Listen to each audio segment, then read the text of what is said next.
You're walking by Glacier in the evening. You catch a wicked urge to shake loose what is tight. You shake it to the left, you shake it to the right. You look down at the ice and you can't believe your eyes. Those itty bitty ice worms, hey, they're doing it too. They're doing the ice worm wiggle and the boogie boogie. All night long, they're doing the ice worm wiggle and the boogie boogie. They're doing the ice worm wiggle and the boogie woogie.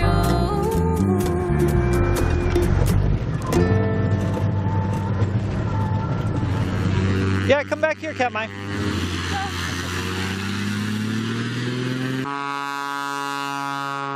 There's a bear down there by the river. Do you see it? I do see it. It's the far side of the river there. There would be bears.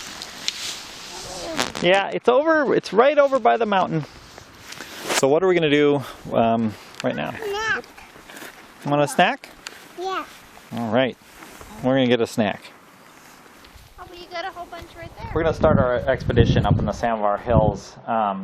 We did some research before that trip and wanted to find out a little bit about traveling over the ice in this area. The only information we could find was actually Russell's expedition 1891. Hopefully retrace his steps across the glacier. To get out, because the Samovar Hills is an island. It's an island entirely surrounded by ice. So from there, our way to the coast will be across miles of glacier. I go to that mountain that's all covered with ice. Well, I imagine you would have to just hike up there. We walked away from here and then I realized, well, this might be actually methane. We've got oil seeps and coal and stuff around here, so I thought I'd give it a try here. Oh yeah, it is. Not really dramatic, but that's kind of neat. I've never seen that before. I've heard about it. I need a little help, Latuya.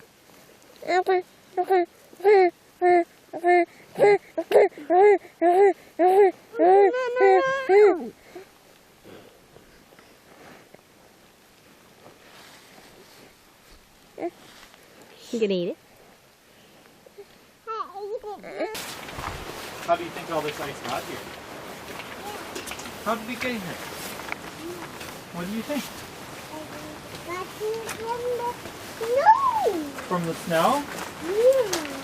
Maybe it floated here. Maybe there was a lake and then the lake went away. Here, one more little piece of ice for the road.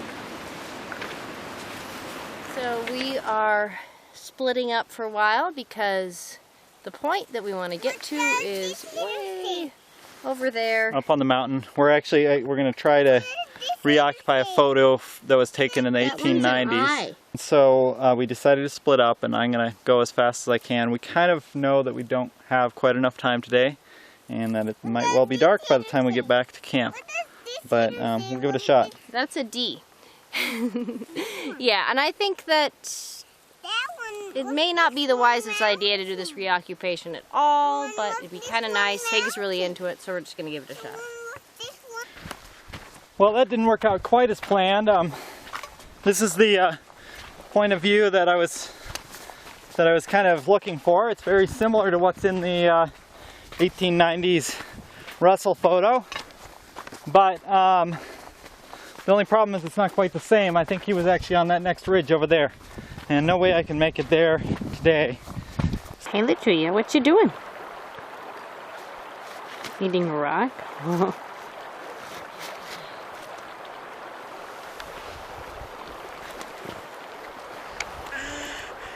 So the Malaspina Glacier is the largest glacier in North America, and we're going to cross it now with our 2 small children, and we'll see how that worked out. It looked possible when we flew over it on the way here.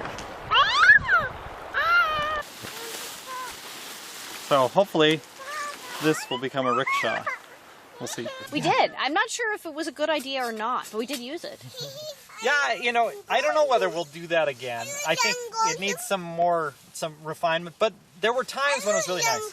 I'm not. It was like a movable bed for Katma. Yeah, We'd like that set was him cool. up and like tuck the sleeping bags around him and like the snowstorm that we had on the glacier and just push him along. Yeah, He was really happy and there. you know, and he'd sleep really well in that because he'd just be completely like it was like a rickshaw. Like it's like we bend the pack rack so there's like a little roof, and that was really nice. But then you hit like a little bit of like sharp boulder rocks or whatever, and all of a sudden it becomes a huge liability. Walk around. We're gonna walk a little ways away from it.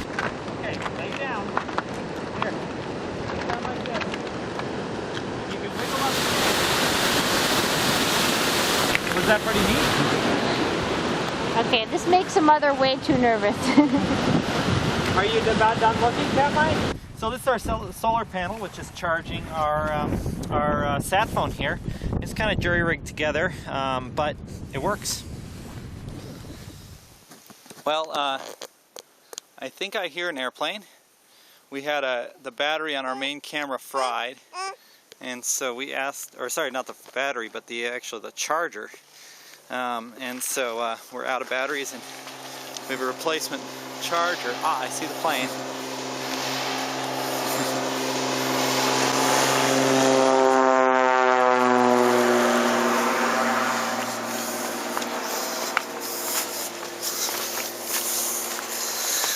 There's our prize. All right. I can probably take her back inside. She was. Well, actually, if you take him and change him and give me the water bottles. Okay. Hallelujah. Can you say that again? But I'm glad the children exist, but I really wish there were times that we could do trips without them. The Malaspina Glacier fills the space between the mountains and the ocean, and its terminal moraine, all the rocks piled up at the edge of the ice, are right up on the Gulf of Alaska where the waves pound against the moraine.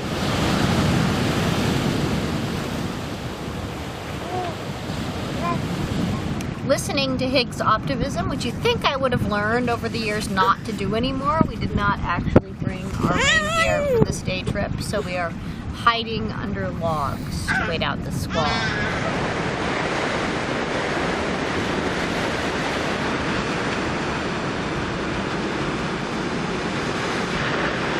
Howling out. Actually, this is some of the calmer winds we've seen for a while, and the rain just jumped up. It's a much more intense rain for the last 5 minutes here.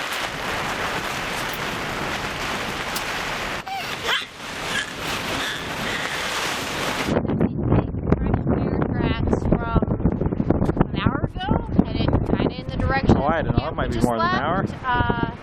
Makes me kind of nervous. Not sure if I want to walk back that way right now or not. Well, this is probably the only expedition that's ever been sponsored by a diaper company. Actually, we have these compostable diapers, which are pretty awesome because otherwise we'd basically either have like 2 months of disposable diaper trash or a whole lot of laundry. And so this is the only part that gets used up most of the time. And this cloth outside and a little plastic liner. Oh yeah, and we do these at home, compost them in our compost bin, and they go away quite quickly. He doesn't know what he is. Start talking? He's not sure what we are since... Hey, bear. Hey, bear. It's like, ain't seen that before. Maybe you should put that away because we at least don't want to drift down past the portage again. Got a little ways to the riffle, right? Yeah, let's not go closer to his edge. Can I have the paddle? So how's the bath going, guys? Good. That water a little cold now? We have had many trips where he have forgotten silverware and have made crude wooden spoons. It's nice to have silverware, though. This trip we sprung for like the titanium spoon and fork, and of course then the titanium fork broke fairly shortly in, and then it had a wooden handle, and then we lost it. So we have only one fancy titanium silverware piece. But it's nice to have two items of some sort because then we can each feed one kid. So standing here on the side of a silty partially drained glacial lake with first time I've ventured out of the tent really in all day, or at least more than a few feet from it. And you know, it's a great weather break, but it's, you know, about half an hour before sunset, so it doesn't really do us much good. I mean, really, being here so late in the year, we just have so little leeway. We've been stuck back here for a couple days, and a couple campsites, hardly anything apart, just with driving rain and sleet and snow, and camped in mud that pools, and hardly any good firewood, and it's kind of boring to be stuck in the tent all day. And even coming out here, it's nice, but you know, there's not really anywhere to go. And I'm really looking forward to getting back to the beach again, and hopefully getting a little more nice weather too, and just doing something other than, you know, keeping the kids dry and warm for the day. So if you were to look at a list of tidewater glaciers in North America, Malaspina Glacier would not be on that list. But water flowing vigorously into Sitkagi Lagoon, and there are floating icebergs in there, so this is definitely a tidewater glacier. We're here at Sitkagi Lagoon, which we remember from being here 4 years ago. This little glacial lake is actually becoming a lagoon, and we're seeing this process in action right now as this big storm is blowing in and breaking over the barrier, the old moraine that separates this little lake from the ocean. Now once the ocean is in here, once these big waves are crashing in on the glacier, you can imagine it probably doesn't have that long to live. So we may be looking at this little teeny lagoon, this little lake, becoming a giant bay, 50 miles across it. So it's a pretty incredible thing to see as the waves break through here.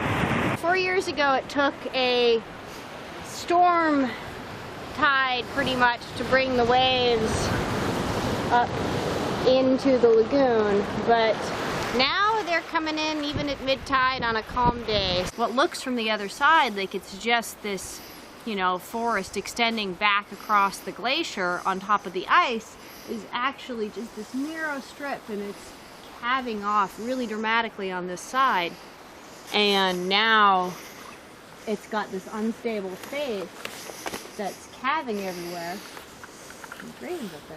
And it's got just this narrow bridge to melt through before it's actually part of Sitkagi Lagoon. We're in the middle of Sitkagi Lagoon, and I'm just curious how deep it is. It's this lagoon. It's melting out of Malaspina Glacier right along the edge. There are big icebergs in it, and it also has big waves breaking over into it. So it's kind of... And it also had woodfish swimming in it. It has woodfishes swimming in it also. Maybe part of the future of Malaspina Glacier here, where it's opening up and connecting to the ocean. There was a huge storm a few days ago, just incredible. These waves just smashed in across the shore into the lagoon. It raised the lagoon. Here, you can just kind of go like this, Katmai. It raised the lagoon by probably 6-8 feet. There were big waves crashing against the icebergs, and really pretty amazing. Raised lagoon over our old campsite. Oh, now there's logs moving around and these gigantic waves. I mean, we really wanted to be here in a high tide storm. This place is rocking.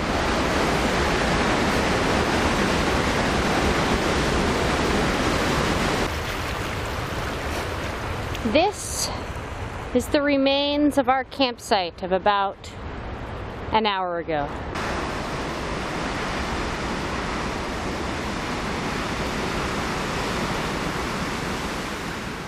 Yes, and actually they chased us out of our campsite. You go like this, grab this part, Katmai, and go up and down like this. I actually would like to set a hook in here. It's, you know, in a way you don't feel like you're part of a big glacier here. You don't see the glacier much because there's forest on top of it. You can only tell the cliffs here.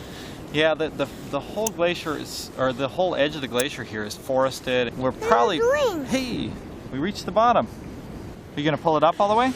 Yeah. All right, you can move the line and I'll wrap it onto this. Will that work? No.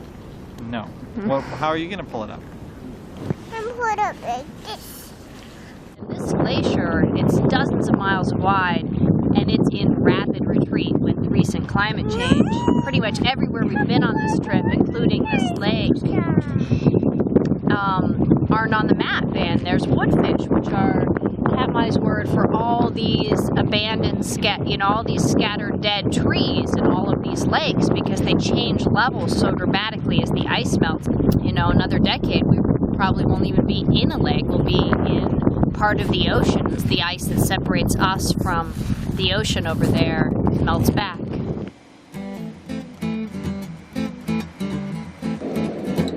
If I was a rock, I'd be an erratic, out on my... I'm in Yakutat trying to get out to the Malaspina Glacier, trying to meet up with a couple of friends of mine, Hig and Aaron, but it doesn't look like I'm going to be able to fly today with all this snow, but you never know.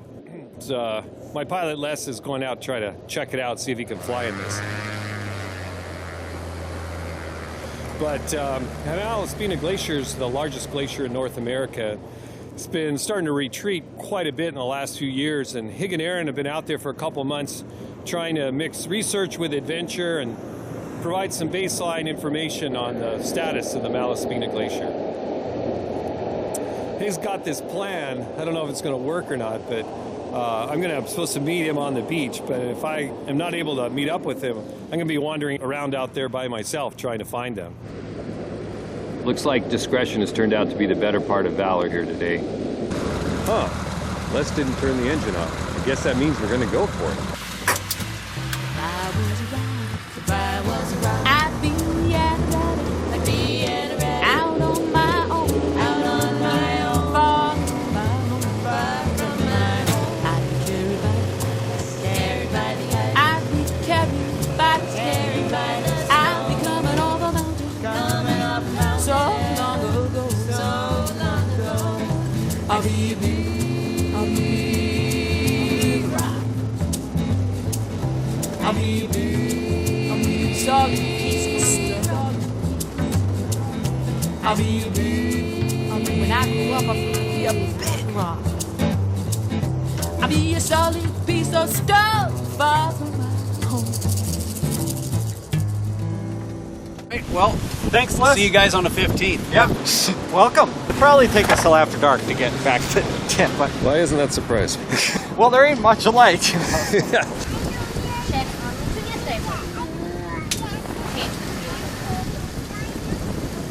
How old are you? 2.5. Can you show me how many fingers? 1, 2, 3, 4, 5, 6. You have 6 fingers on your hand?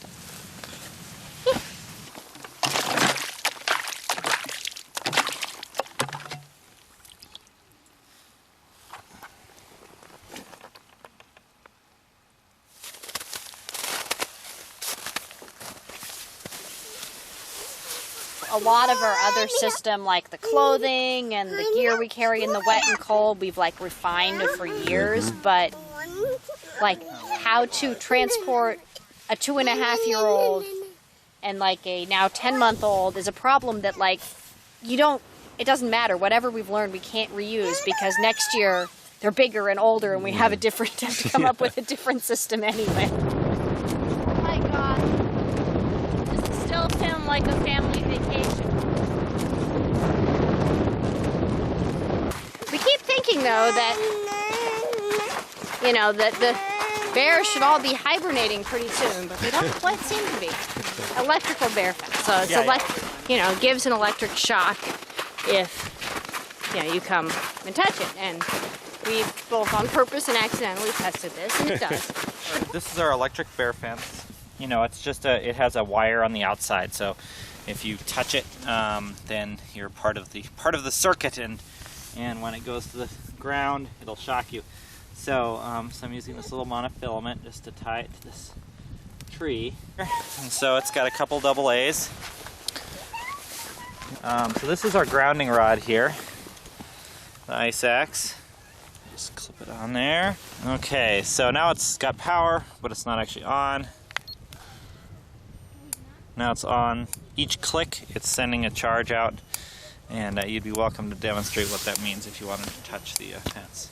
One of the things people ask us is like why we would take our 2 little kids, you know, out here to spend, you know, 2 months of fall on the edge of a glacier.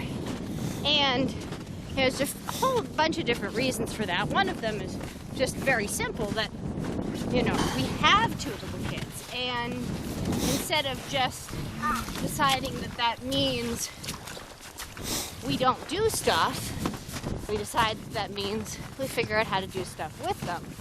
And to a large extent, it works fine. I mean, having 2, you know, kids, a toddler and a baby, is not always easy and straightforward out here, but truthfully, it wasn't always easy and straightforward at home either.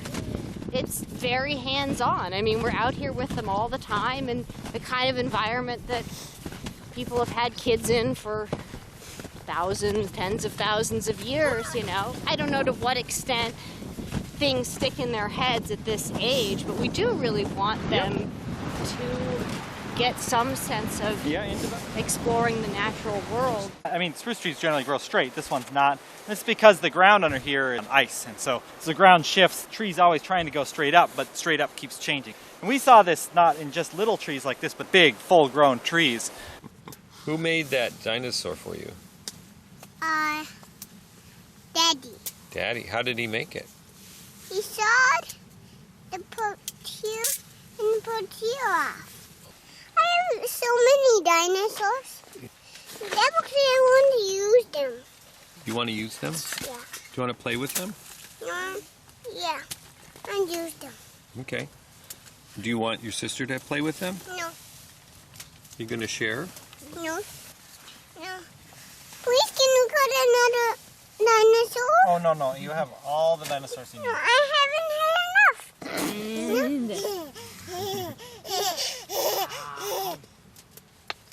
What is it called eating? Is that Is it legal? Legal? So this is a titanium goat wood stove. It's like 3 to 4 pounds. It's quite light. It's kind of like a barrel stove. We've set it up about 30 times, and when you take it down, it's small.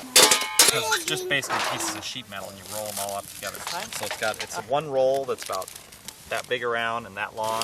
And you're being just like way too academic in the description. This is the thing that saved our ass, this wood stove. Like, this is the thing that let us have a heated space that's dry in the Lost Coast in November for the kids to play when it's blowing sleet. And still be able to move our whole camp and the kids in one shot. Yes. But it is starting to get worn out. Like, it's seen a lot. Because our first trip with the stove is, you know, a trip that involves burning the stove for hundreds and hundreds of hours. And probably not usual. Hey, Latuya. Like hiking? What's your opinion of this trip? I think her opinion is that she gets to be either touching or a couple feet from Mom pretty much all the time, and that's about exactly what she wants. So this is Malaspina Glacier. We just kind of decided to go poke around this really interesting little piece of river here. And because we're real late in the year, the river's really low. All the water's frozen, you know, in the glacier. It's just this relatively small amount draining out. So we've been able to kind of go and do some things that you know, at higher water would be, you know, really problematic. And we can actually get in underneath these ledges here. Kind of neat. We're right up next to this small calving face. And we've got these huge ice boulders that have calved off. You can actually see there's a crack there where maybe the next calving event will happen. But hopefully not on a cold day like today. Here we go.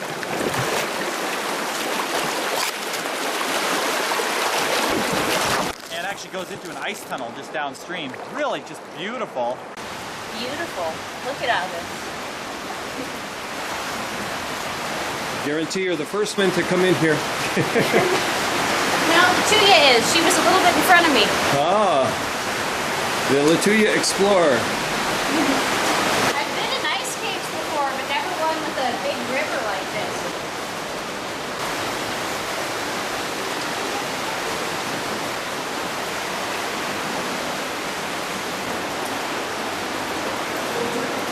Okay, be careful of the current. Yeah, be very careful. You're making me nervous. I have no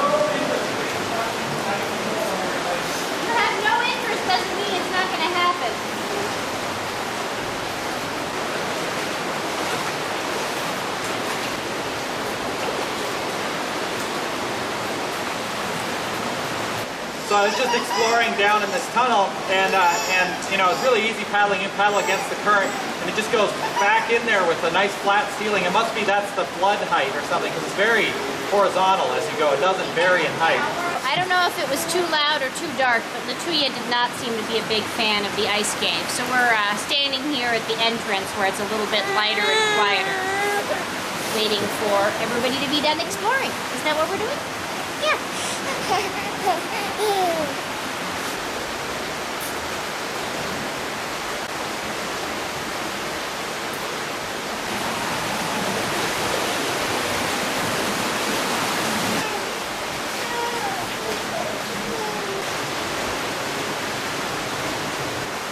Hey Aaron, I have to change Katmai's diaper. Daddy's hands are cold.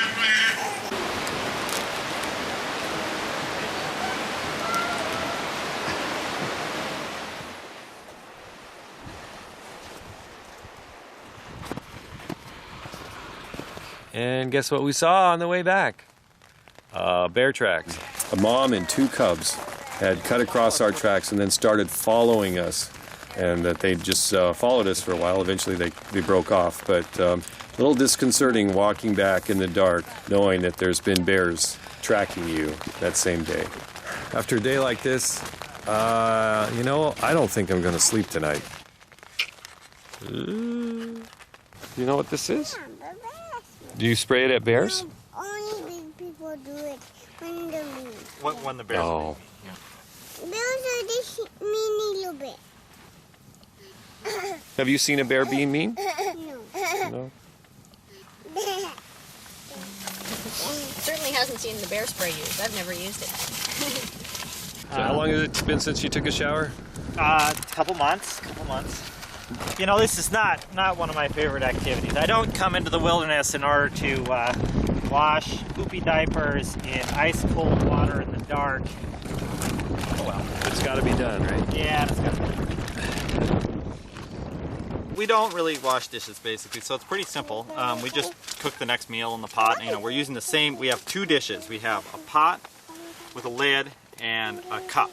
But because we're using the same pot every day, we don't have to worry about anything like rotting or anything. So coffee in the morning sometimes has a few drifting noodles in it, and you know, everything has a little skim of oil on it. Your tea, I apologize, it will probably have a little trace of cheesy noodles. Thanks for his words. What is in there? Yeah. Mostly tea. Do you like tea? Well, I think for trekking, like having a lot of fat in the meal is a good way to go. Makes it taste good, regardless of your ingredients, and you can use a lot of fat. Yeah, I think it helps keep you warm to it. The way you burn fat. Okay, Katmai. I can eat butter raw if you want. I'm tearing the peel off. Okay, that's a good idea. Here, Latuya, I'll get you your own steak. Yeah. I'm on the bottom surface.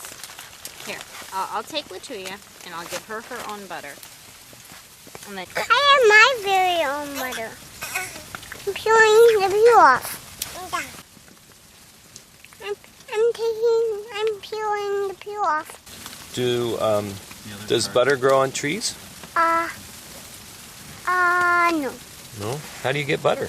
You make butter. From what? You make this butter from milk, and you make peanut butter from peanuts. Very good. You make butter doesn't grow on trees. You make butter. Now eat this butter all up. You like butter, Latuya? That's the most sincere answer. Butter slippery? She does like butter. I like butter too. Do you like butter too? Yeah. take Latuya. That's probably enough. She likes it. She does. Here. I've got mine all peeled out. Yeah. I have to worry about a peel getting in the way. I hate butter peels. Maya, your hand's getting very buttery.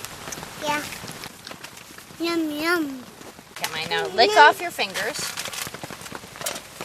And then when you're done licking them off, yeah, we try to like throw the tent up as quickly as possible, and then, you know, even if it's only half up, so we can get the kids inside and get them to like calm down, because, you know, this is their home. So if it's not set up, then the world's not right. Come down.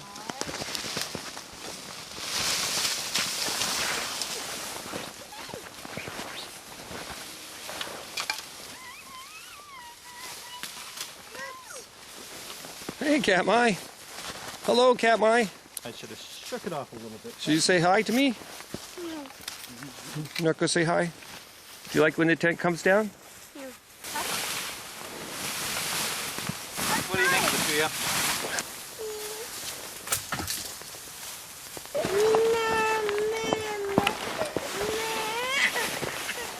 Now she's happy, yeah. What she really wants is to nurse to sleep. They're going to go to another campsite and I'll walk. Oh, are you gonna walk or are you in the raft? I'll walk indoors and then get into the raft. This is 4 people's total possessions for 2 months. I pooped.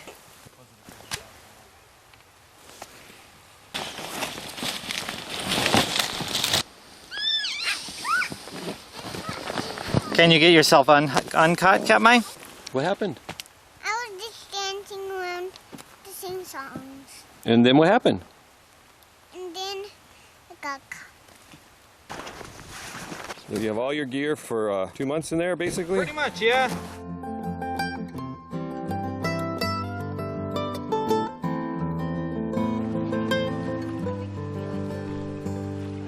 There's a high wind blowing down underneath the midnight sky on fire, and I yearn and turn my eyes to all I see.